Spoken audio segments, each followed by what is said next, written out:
que c'est l'inverse de l'assistanat qu'on critique. Mesdames, messieurs, ce soir, un détail bouleversant a traversé la France.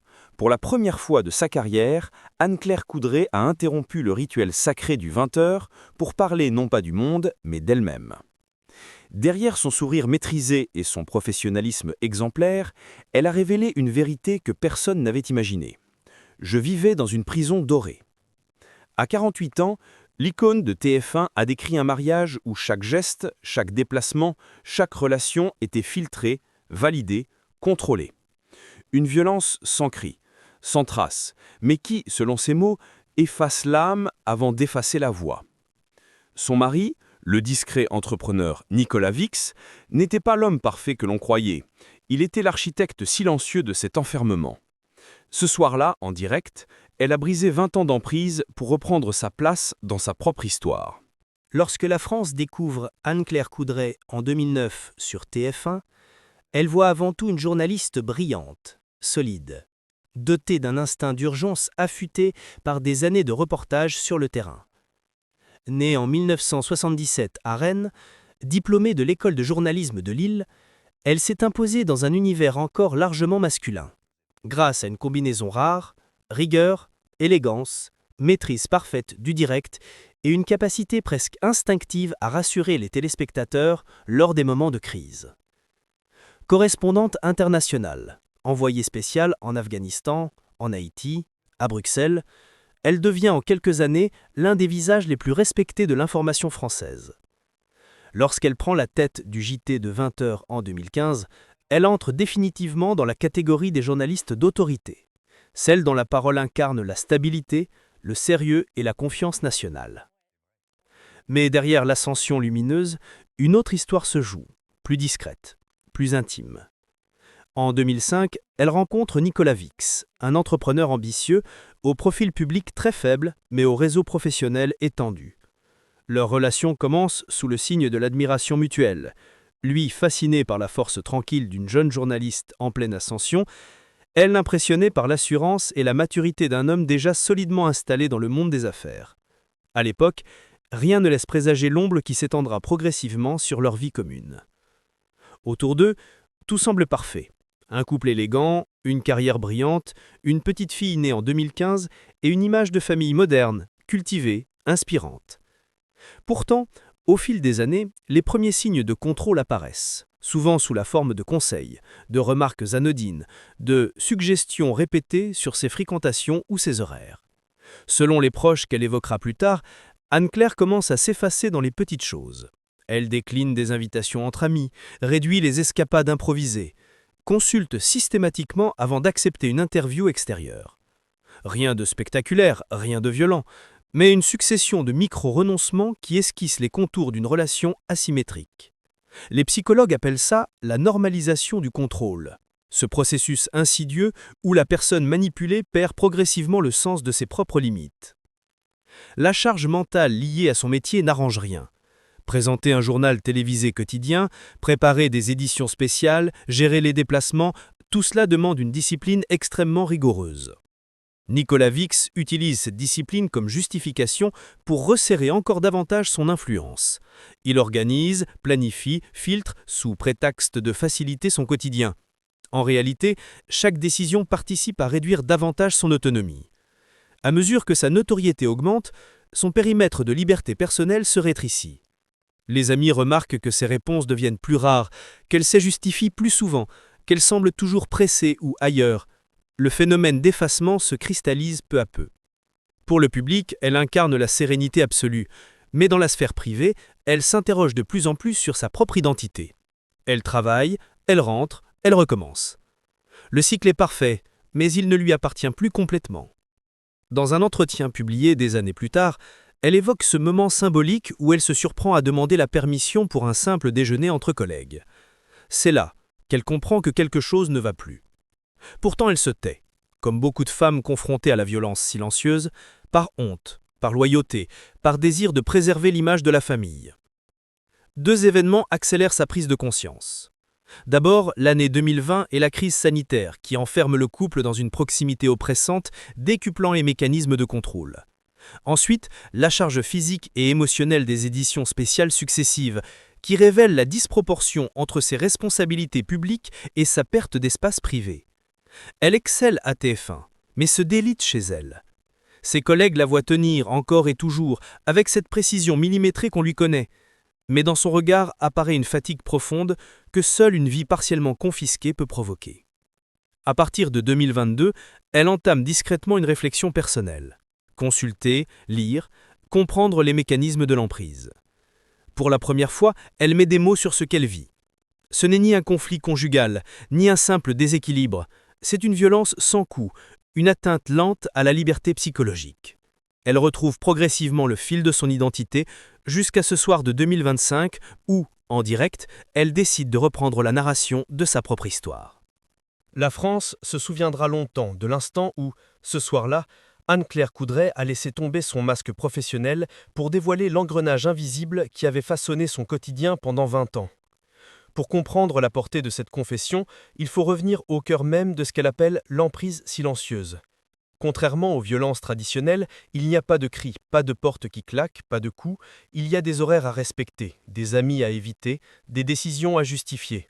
Tout commence par un regard désapprobateur sur une tenue jugée trop voyante. Puis, par une remarque glissée au détour d'un dîner, « Tu devrais te reposer ce week-end », signifiant implicitement « Tu n'iras nulle part sans moi ». Le piège se referme sans fracas. Les témoignages indirects, rapportés plus tard par certains proches, évoquent un schéma répété. Nicolas Vix, discret en public, devenait intransigeant en privé. Il commentait ses interviews, jaugeait ses fréquentations, remettait en question ses choix parentaux. Lorsqu'elle rentrait tard après une édition spéciale, il lui reprochait une forme de dévotion excessive au travail, tout en utilisant cette même excuse pour la couper du monde extérieur. Il se présentait comme celui qui la protégeait d'un univers médiatique trop exigeant, tout en rétrécissant progressivement son espace vital. Chaque geste se faisait sous observation, chaque décision devait être validée, chaque conversation était analysée. Le mécanisme de la violence silencieuse est redoutable précisément parce qu'il est subtil. Il n'y a pas de scène de rupture, pas de moment brutal qui pousse la victime à dire « trop, c'est trop ». Il y a en revanche des centaines de petites atteintes quotidiennes, presque imperceptibles, mais dont l'accumulation finit par modeler la personnalité. Anne-Claire Coudray, dans ses confidences, dit avoir mis des années à comprendre qu'elle n'était plus vraiment elle-même. L'un des exemples les plus frappants concerne un dîner privé auquel elle avait été invitée par une consoeur de TF1. La soirée n'avait rien d'extraordinaire, mais Nicolas Vix lui avait reproché pendant plusieurs jours d'avoir préféré sa vie sociale à sa famille. La force de la culpabilisation l'avait poussé à décliner toutes les invitations suivantes. Un détail, mais un détail décisif. C'est en 2023 que la situation atteint un point critique. Plusieurs collaborateurs de TF1 remarquent un changement. La présentatrice semble tendue, moins disponible, plus silencieuse en réunion. Elle ne veut inquiéter personne et continue à travailler impeccablement, mais ses absences intérieures deviennent plus visibles. Dans les couloirs de Boulogne, certains commencent à murmurer que quelque chose ne va pas. Une amie de longue date lui conseille d'aller consulter un psychologue spécialisé dans les situations de contrôle conjugal. Elle hésite, puis finit par accepter. C'est lors de cette première séance que la professionnelle met des mots précis sur sa situation. Emprise, minimisation, contrôle comportemental, effacement de soi. Pour la journaliste, c'est un choc. Elle avait toujours imaginé que ces termes concernaient d'autres femmes, pas elle, pas une femme indépendante, diplômée, respectée. L'un des moments les plus forts de la révélation survient début 2025.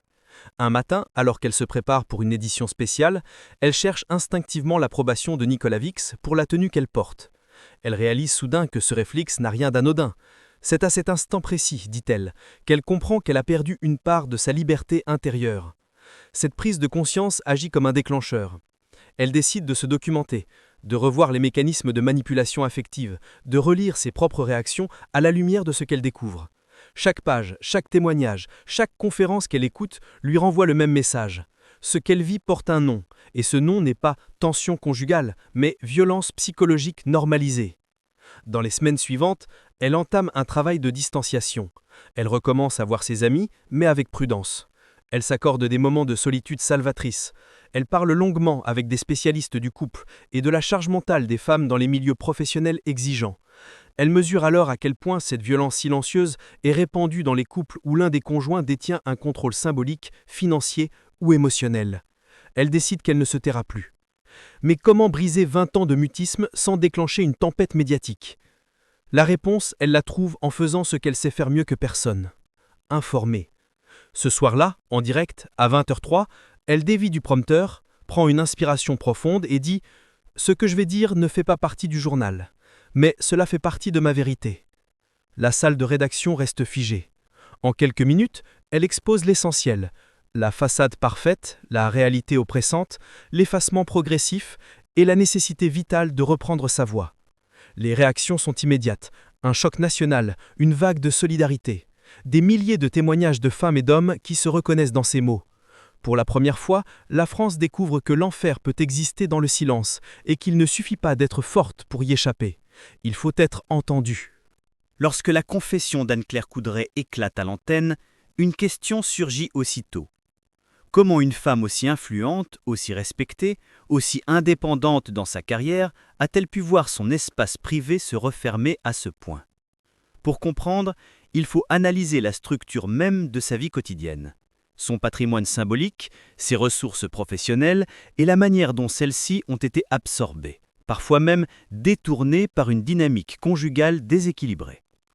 Contrairement aux personnalités dont l'image publique repose sur un capital financier ou entrepreneurial, la richesse d'Anne-Claire est avant tout immatérielle. Sa réputation, sa compétence, son rôle central dans l'information française. Ce patrimoine, elle l'a construit seule. Mais pendant des années, les décisions liées à cette vie intense ont été filtrées par un contrôle extérieur. D'un point de vue matériel, la présentatrice de TF1 mène une vie confortable, sans excès. Son salaire de journaliste vedette, estimé par plusieurs médias français entre 25 000 et 35 000 euros par mois, lui offre une stabilité remarquable, bien supérieure à la moyenne de sa profession. Elle possède un appartement spacieux en région parisienne, un lieu pensé comme un refuge pour sa famille et dont elle parle rarement. Pourtant, derrière cet espace intime, des tensions récurrentes apparaissent. Selon les éléments qu'elle évoquera plus tard, Nicolas Vix avait tendance à gérer les finances pour simplifier la vie du couple, ce qui, dans les faits, lui donnait un droit de regard permanent sur toutes les dépenses. Un détail parmi d'autres, mais un détail révélateur. Elle expliquera avoir cessé de faire certains achats parce qu'ils provoquaient des remarques ou des réactions disproportionnées. Une forme de contrôle économique, léger mais constant. La gestion de leur résidence secondaire est un autre exemple significatif. Le couple possède une maison sur la côte, héritée d'un investissement ancien. Chaque été, les choix de vacances étaient prévus, organisés, décidés en amont par Nicolas Vix. Pour la journaliste, ce lieu aurait dû être un espace de repos, mais il devenait souvent un terrain d'obligation familiale rigide, où l'improvisation ou les visites d'amis étaient systématiquement découragées. Plusieurs proches rapportent qu'elle refusait toute invitation professionnelle ou personnelle pendant ces périodes, car cela compliquait les choses à la maison. Encore une fois, rien d'explosif, mais une structure d'emprise qui affecte son autonomie. Sur le plan professionnel, Anne-Claire dispose d'un capital exceptionnel, une crédibilité rare dans le paysage audiovisuel français, une position stratégique dans la première chaîne d'Europe, des relations solides avec les équipes rédactionnelles. Pourtant, son patrimoine professionnel devient paradoxalement un outil de pression. Nicolas Vix lui reprochait souvent d'être trop investi, trop disponible pour la chaîne, insinuant que ses dévouements la détournaient de ses responsabilités familiales. Cette critique constante l'a placée dans une double contrainte: exceller à l'antenne, mais culpabiliser en privé. Au fil des années, cette pression contribue à réduire progressivement la manière dont elle utilise son capital professionnel. Elle accepte moins de débats, refuse certains déplacements, évite les dîners de rédaction. Chaque renoncement érode un peu plus sa liberté. Un autre élément important concerne la parentalité. Leur fille née en 2015 devient involontairement un outil de contrôle supplémentaire. Nicolas Vix adoptait selon ses mots une posture de père garant de l'équilibre familial, ce qui se traduisait souvent par des critiques sur la présence insuffisante d'Anne-Claire malgré son emploi du temps extrêmement chargé. La journaliste expliquera plus tard avoir ressenti une forme de dépendance affective dans laquelle elle devait constamment prouver qu'elle était une bonne mère, ce qui l'affaiblissait dans ses tentatives d'affirmer ses propres besoins. Sur le plan juridique, il n'existe à ce jour aucune procédure publique entre les deux anciens conjoints. Ni plainte, ni élément judiciaire, ni litige officiel. Anne-Claire Coudray a pris soin de ne jamais qualifier son ex-mari d'abuseur dans un sens pénal. Elle parle d'un système destructeur, pas d'un crime. C'est une nuance essentielle. Elle décrit une mécanique psychologique, pas un dossier judiciaire. Cette distinction protège leur fille et évite une exposition médiatique violente. Elle souligne également qu'elle ne cherche ni vengeance ni réparation matérielle. Elle veut simplement reprendre possession de son histoire. Aujourd'hui, après avoir rompu le silence, Anne-Claire reconstruit patiemment son patrimoine personnel. Autonomie, voix intérieure, capacité à décider seule. Elle affirme qu'à cette étape de sa vie, sa plus grande richesse n'est plus sa carrière ni son confort matériel, mais l'espace mental retrouvé. Un patrimoine immatériel, certes, mais essentiel, celui d'une femme qui possède enfin sa propre liberté. Le soir où tout bascule réellement pour Anne-Claire Coudray ne ressemble pas à une scène de crise spectaculaire. Il n'y a ni dispute violente, ni porte qui claque, ni départ précipité. Tout se joue dans une pièce silencieuse, sous une lumière tamisée, après une journée ordinaire de travail. Elle vient de rentrer du plateau du 20h, encore maquillée, encore prise dans le rythme soutenu de l'actualité. Dans le miroir du couloir, elle aperçoit son reflet. Mais quelque chose la frappe soudain. Elle ne reconnaît pas la femme qu'elle voit. Un visage trop lisse, trop maîtrisé, trop fatigué. Elle reste immobile plusieurs secondes. C'est dans ce silence que surgit le constat qui la entra. Je me suis perdu. Cette phrase, elle ne l'a dit à personne, mais c'est elle qui enclenche tout. Quelques minutes plus tard, Nicolas Vix lui fait une remarque sur son retard. Une remarque banale, presque insignifiante, mais qui tombe comme un verdict. Elle ne proteste pas. Elle ne se justifie pas. Elle sent simplement que quelque chose s'est brisé intérieurement. Ce n'est ni la colère, ni la peur. C'est une lucidité nouvelle, presque douloureuse. Elle réalise que la vie qu'elle mène n'est plus la sienne. Ce soir-là, elle s'assoit dans le salon, seule, après que leur fille s'est endormie. Pour la première fois depuis longtemps, elle respire sans chercher à bien faire. Une respiration entière, profonde. Ce geste simple devient l'acte fondateur de sa libération. Le lendemain matin, elle prend son café en silence. Nicolas parle, organise, commente comme à son habitude. Mais Anne-Claire ne répond plus automatiquement. Elle écoute sa propre voix intérieure. Elle sait alors que le chemin sera long, mais elle sait aussi qu'elle a franchi un point de non-retour. Dans les jours suivants, elle consulte discrètement une psychologue qui lui confirme ce qu'elle redoutait. Elle vit sous un contrôle affectif dont elle doit absolument sortir. Cette validation extérieure agit comme une clé. Pour la première fois, elle prononce les mots « Je veux reprendre ma vie ». Quelques semaines plus tard, elle prépare une édition spéciale. Elle relit ses notes, ajuste son texte, vérifie le prompteur. Mais derrière le professionnalisme parfait, une décision mûrit. Ce soir-là, lorsqu'elle regarde la caméra, elle sait qu'elle ne fera pas seulement son travail, elle mettra fin à 20 ans de silence. À 20h03, une seconde de pause suffit pour que toute la France comprenne que quelque chose d'inhabituel se passe. C'est à cet instant précis qu'elle prononce les mots qui libèrent sa vie. « Je dois vous dire autre chose ». Et ce soir-là, devant des millions de téléspectateurs, elle reprend le contrôle de son histoire. Depuis cette soirée bouleversante, Anne-Claire Coudray avance avec une sérénité nouvelle. Elle n'a pas cherché à alimenter la polémique, ni à transformer son histoire en affrontement public. Elle s'est contentée d'expliquer, avec dignité, comment une femme brillante peut se retrouver prisonnière d'un mécanisme invisible. Sa prise de parole a ouvert un espace de réflexion inédit en France, celui des violences psychologiques qui se glissent dans les couples les plus parfaits. Son témoignage a encouragé d'innombrables hommes et femmes à réexaminer leurs propres relations, à se demander où commence le contrôle, où finit la liberté. Quant à elle, elle reconstruit patiemment son identité, en réapprenant à choisir sans appréhension, à vivre sans justification constante. Sa priorité absolue est désormais sa fille et la paix retrouvée. Le masque professionnel demeure, mais derrière lui se tient une femme qui refuse désormais de s'effacer. En brisant son silence, elle a transformé une douleur intime en message universel. Et peut-être que la vraie question, chers téléspectateurs, est celle-ci. Combien de vies parfaites cachent encore des prisons invisibles que personne n'ose nommer ?